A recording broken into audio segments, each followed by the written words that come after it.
ku amafilme yo nayavuze nakinnye mu ibara ry'urukundo nkina mu mvano nkina mu ngazi tukurira nkina mu mafilme menshi atandukanye iyo wubaha Imana umenya neza yuko ntacyo dufite cyo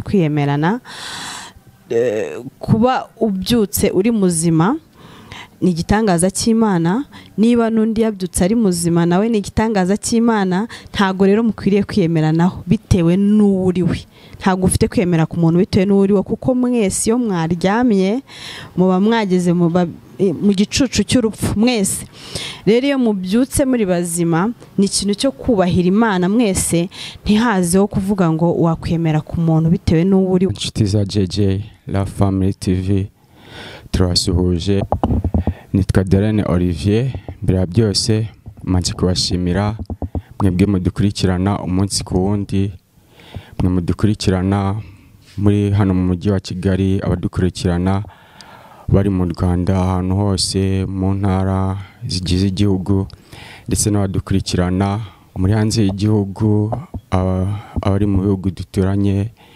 abari muri Uganda abadukurikirana bari muri Tanzania abadukurikirana bari muri Kenya abadukurikirana bari Nigeria abadukurikirana bari muri Malawi na Cameroon ndetse namwe mudukurikirana muri hakurya y'amazi magari turabasuhuje Imana ibahe umugisha ndetse nawe utubonye ari bwo bwa mbere turagusuhuje nawe Imana iguhe umugisha kandi turagusaba gukora subscribe ku channel yacu kugira ngo ujye ukurikirana ibiganiro byacu dukora umunsi ku wundi Imana iraguhe umugisha. Uyu munsi rero turafite surprise gusa birarenze mwe musanzwe muzi ko tujya twakira abatumirwa b'abaririmbyi cyangwa bavuga butumwa gusa uyu munsi bwo turafite surprise nagashya twawazaniye dufite umutumirwa mamona n'umumama mwiza ndagira ngo mbira byose abanza twibwire. Murakoze nitwa Esther Umuhuza nkaba ndi umumama w'abana babiri b'abahungu. Murakoze yitwa Esther Umuhuza n'umumama noneho Esther Umuhuza tujya ngo tukubaze ubundi uretse wenda kwa witwa Esther Umuhuza ariko abantu bakuzi ubundi weho witante yes uvanyeho izina nyine ndi umumama nkuko nari mbivuze w'abana babiri b'abahungu ndi mama Shami. Murakoze n'umumama twagira umugisha umunsi rero kubana n'umumama n'umugisha ukomeye. Noneho Esther usanzwe dusanzwe twacana abantu bavuga ubutumwa gusa noneho weho ukora iki? Ndi umukinnyi w'amafilme nyarwanda nkaba ndi n'umunyamakuru. Nowe mukinnyi mwakinanye noneho mwakinnye ibintu bimeze gute? Hari abakinnyi babiri twakinanye ntajya nibagirwa ibintu twakinanye harimo uwakinnye yitwa Kagoyire undi hakaba n'indi filime yakinyemo yitwa Nyirankotsa ntago njya nibagirwa nyine ibintu twakinanye undi bamwita Zamda nawe ibintu twakinanye nago nawe njya nkunda kubyibagirwa. Hari undi bita Sharifu uzwi nka Sharifu nawe twakinanye ibintu ntajya mpfa kwibagirwa. Urambwiye ngo twabikinye gute? Ruvali nka Zamda twakinanye mu mvano filime bita Imvano series. Ndi umunyamahane sinzi niba ndi bubashe kugira gusa nyine nari umumama w'umushuti we ukunda kumushuka umushuka ariko mba narakundanye n'umugabo we ariko uwo wari inshuti yanjye akaza kuba ari we ashaka. Rero njye nkaba inshuti atabizi ariko mba njyewe nzi impamvu nyine nkomeza kumushuka nshaka ko atandukana nyine n'umugabo we. Eka ngashakisha biragoye guhita nibonamo nyine umujinya direct kandi ni ibintu bingora nyine kurakara, ariko hari nkaho naje nkawe ntabwo ubibona yuko uriya mugabo watagukunda, uraho ngaho uratengamaye, ngwino njye kugushakira umuti, shaka umuti ubundi umuvangire atangira kubahe, utangira ubona ikintu cyose ushaka. Ariko nk'ubu ngubu nkawe uzageza he kwigira ibintu nk'ibyo? Nari ntagiye gutangira kujya kumushakira ibintu nyine by'imiti. Nk'uwo ngo Kagoyire we nabibabwiye yari muri mukazi wanjye, asa nkaho atumvikana nyine cyane na musaza wanjye. Nyine umunsi umwe nyine aza yaje ntago bakoze ubukwe mfete, yaje kumusura bahita babana, ndaza nyine nsanga bamaze kumufata, araza arira cyane. Ndangije namubwira nti ihangane humura ndaza kugufasha. Ese ngufashe uve hano, ngufashe ngutorokeshe? Agahita ambwira ati ntabwo nyine wibikora. Urumva harimo utuntu nyine nk'ako ngako impamvu nagakunze, nubwo wenda ntabasha kugakina njye urumva n'akantu ka emotion ariko kagaragaraga nyine nk'ibintu biririyo by'ukuri bihari. Muri filime ukina cyangwa muri filime wigeze ukina, niyo filime wigeze ukina ukumva ukinnye rero ukumva iragushimishije, cyangwa niyo filime wigeze ukina ukumva iragushimishije? Ni filime bita Ibara ry'urukundo. Ibara ry'urukundo ni filime nakinnyemo nyine iranshimisha cyane. Nayikinnyemo nitwa Erika, mbese niyo nabaye nkumenyekaniraho cyane. Rero niyo mpamvu yanshimishije kandi nayikinnye bamarore nyine nishimiye, bituma nyine nyikina neza nanjye numva ndayishimiye. Iyo role wakinnye, akantu wigeze ukina ukumva karagushimishije kurusha ibindi byose wakadusangiza? Sinzi niba biri bite biza vuba, gusa hari aho nakinnye mfite musaza wanjye utumvikana na muramukazi wanjye, mbasha kuganira na muramukazi wanjye. Mbese iyo niyo nakinnye nsa nkaho ndi kumufasha, ndi kumuganiriza, bintera ama emotion nyine, bituma nyine numva nkunze ako gasena cyane. Abantu benshi mubiza mu busanzwe bazi ko abantu bakina filime cyangwa abantu barimba izo ndimbo za secular music atari abantu wenda, hari abantu dusanzwe tuzi bamenyekanye akaba ari ibyamamare ariko bakora indirimbo za gospel, ari abavuga ubutumwa. Ariko noneho hari n'abandi bakina filime cyangwa abantu babaririmbyi, bano bahanzi nyine abenshi tubita ngo ni abahanzi b'isi. Noneho abantu benshi bumva ko abantu nyine batazi Imana cyangwa batubaha n'ibikorwa by'iyobokamana. Weho ubibona uti? Njye siko mbibona, kuko biriya tubikora nk'akazi, tubikora nk'impano. Impano rero no kumenya Imana ni ibintu bibiri bitandukanye. Gukina filime no kwizera Imana no kumenya Imana ni ibintu bitandukanye. Rero ntago ngiye ariko mbibona, kuko niba nkina filime ntibikwiyeho yuko ntizera Imana. Okay, we aratubwiye ngo yizera Imana, ibintu akora filime akina abikora nk'akazi, ntabwo bimubuza kwizera Imana.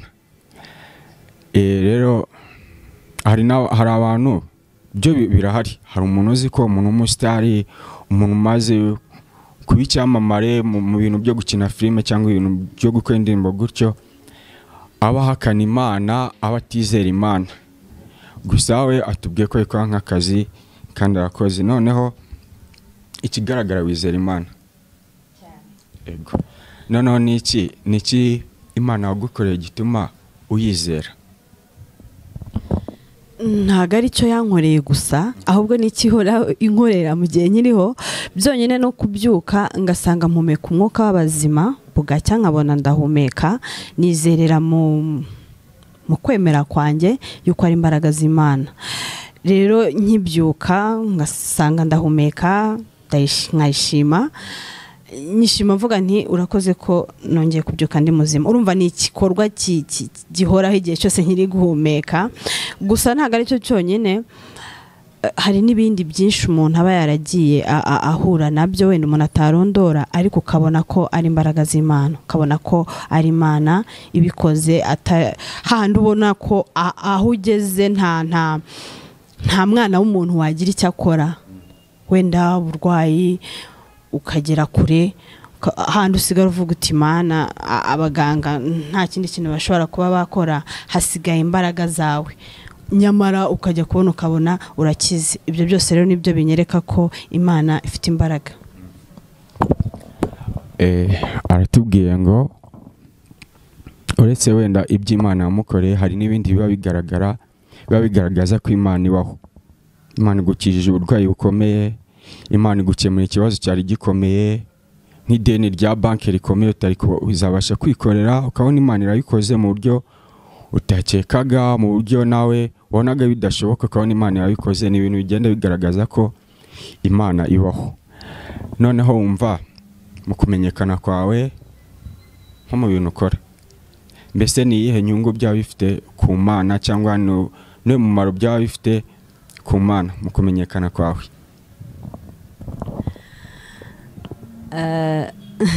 Ikibazo kirakomeye, gusa umumaro buriya iyo ukora ukagira inyungu ukuramo, wenda sindi buvuge wenda ngo ku cya 10 n'amaturo cyangwa iki kuko ntago nizerera mu madini, ariko niba wenda hari inyungu runaka mbonye nkagira umuntu mfasha, uwo nawe ni umurimo w'Imana. Rero mu kumenyekana kwanjye, icyo mbonye cyangwa se ngiriwe ubuntu, reka mbyite ngo ngiriwe ubuntu, nkabona nshobora kugisangira n'abandi. cyangwa se wenda no mu butumwa arega gukina filme hazamo no guhugura, ni nko guhugura. Sometimes ugasanga nabyo wanabyita n'ubukangurambaga ku kintu runaka bitewe na filime mwakinnye.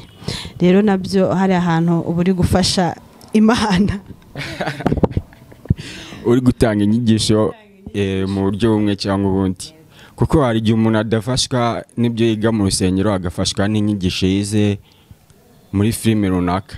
Bibaho umuntu akigishwa na filime agahinduka kubera umuntu abonye akina neza, akumva aramukunze, akumva umutima urahindutse, akumva nawe yajya kwa nkawe. Nazo ni inyigisho kandi byose ni umurimo w'Imana nk'uko abivuze. Noneho hari ibintu njya numva cyangwa n'abandi bajya wumva, ngiyo umuntu amaze kuba umusitari, amaze kuba icyamamare nyine, cyangwa bamwe bajya bavuga ngo umuntu yagafashe. Iyo umuntu yagafashe aba yumva ko abenshi ngo bajya biyemera, niko numva bavuga. Benshi bajya biyemera, akumva ko ibintu byose yabyishoboza, akumva ko nta wundi muntu umurenze, akumva ko ari we nyine, akiyemera gutyo. Wowe ubyumva ute? Ubona ari byo? Buriya umuntu wiyemera kubera ko wenda ngo amaze kuba umusitari, niyo atari umusitari, ataraba umusitari aba yasanzwe yiyemeraga, kuko buriya ntago ari ikintu cyiza gutyo gusa, ahubwo uko uzamuka niho ya marangamutima yawe yarakiri hasi nayo azamuka. Ntago rero ari ibintu bibaye kubera ko ubaye umusitari, ahubwo na mbere byari bihari ariko utaragira igituma bigaragara. rero ntago ari bose ubwo ni nk'uko no mu buzima busanzwe utari umusitari nawe yakwiyemera yaza ubwo nyine yaba umusitari noneho bikarushaho kuko noneho biba bigiye kubonwa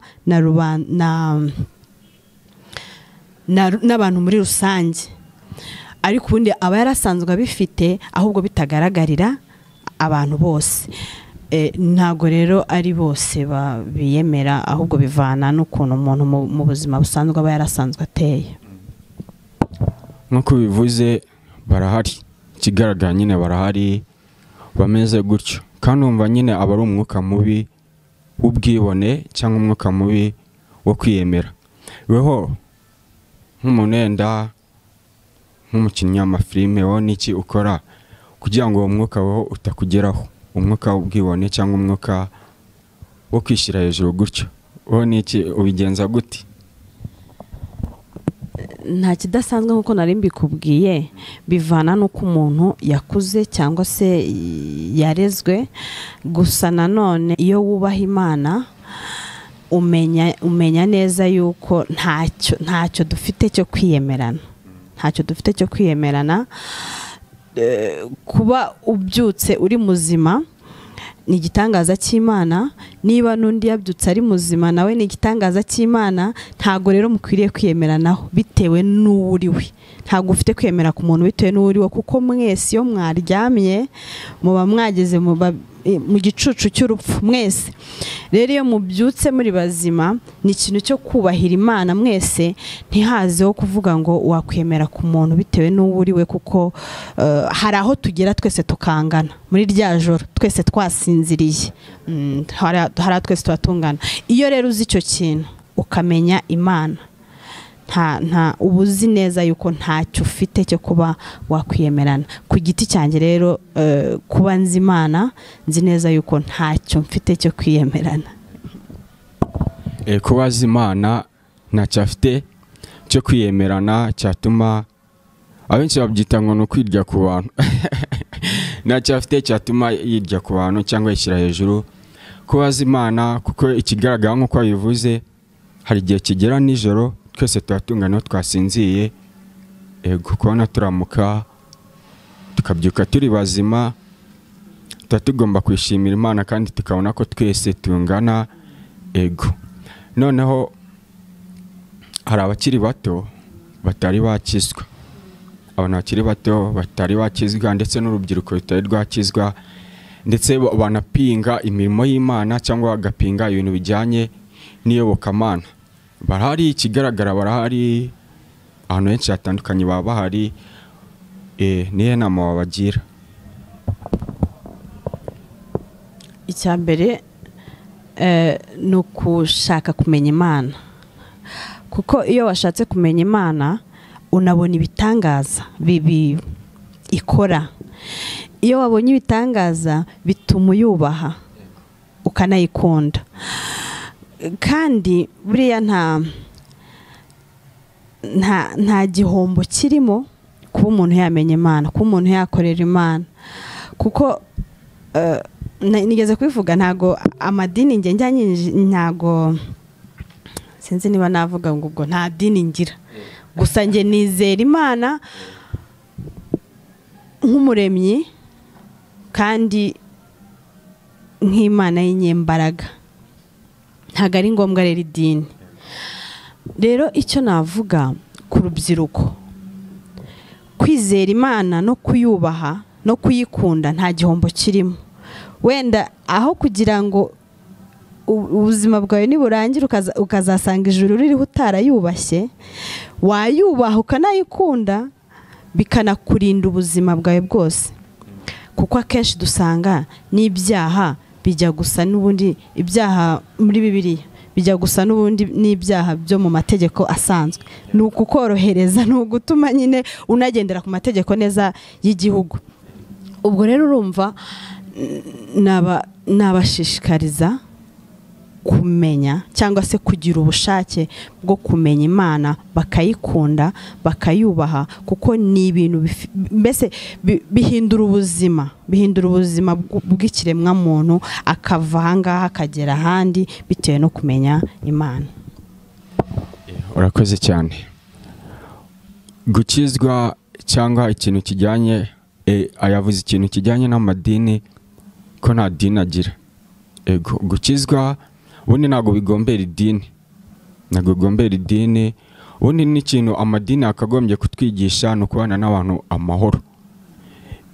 Ushobora kuba ukizwa, ushobora kuba wa mu idini ariko udakijijwe bibaho, cyangwa ukaba utaba mu idini ariko ubanye n'abantu neza, mubanye amahoro, ugenda ku mategeko y'igihugu ndetse n'amategeko n'amategeko y'ijambo ry'Imana cyangwa amahame y'umuco nyine, ukabana n'abantu neza.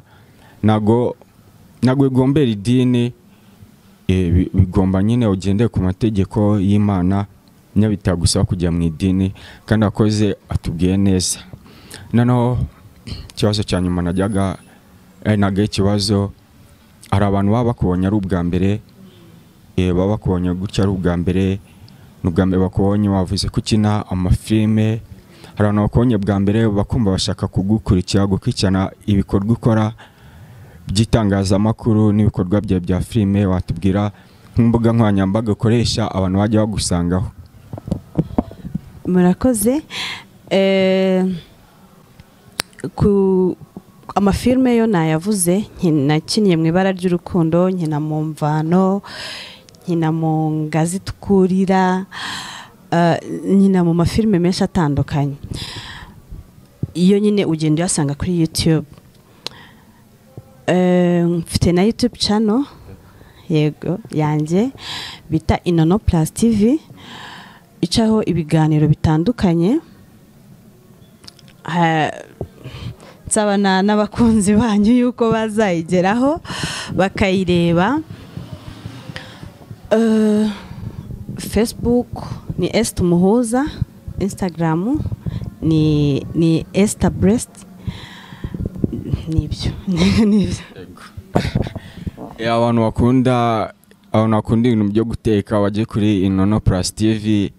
Nje nsanzwe njyeho nakoze subscribe, nge ndabikunda. Abantu bakunda ibintu byo guteka, abantu bakunda inama z'umuryango, mwamukurikirana kuri Facebook, kuri Instagram no kuri channel yiwe yitwa Inono Plus TV. Ibisanzwe ukuntu abantu nk'umuntu ukoresha channel hari ukuntu asuhuza abantu bisanzwe nyine, buri wese akaba afite nk'agashake. Noneho ujye ubigenza gute? Okay. Njyewe ku Inono Plus TV hari igihe nyine bihinduka, ariko harimo nk'amagambo bataburamo. Nongeye kubasuza nanone, ni Inono Plus TV. Uyu munsi dufite umutumirwa tugiye kuganira nawe, ntimujye kure.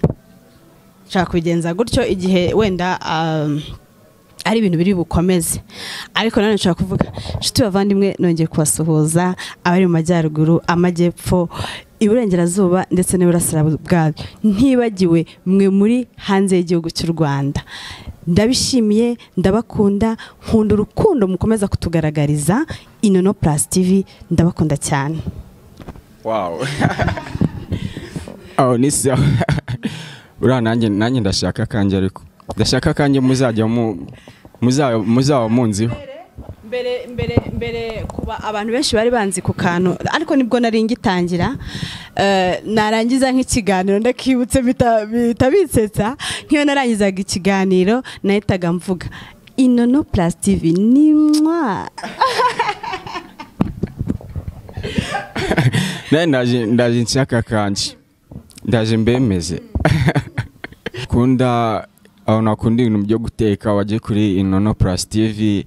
Nje nsanzwe njyeho nakoze subscribe, nge ndabikunda. Abantu bakunda ibintu byo guteka, abantu bakunda inama z'umuryango, mwamukurikirana kuri Facebook, kuri Instagram no kuri channel yiwe yitwa Inono Plus TV.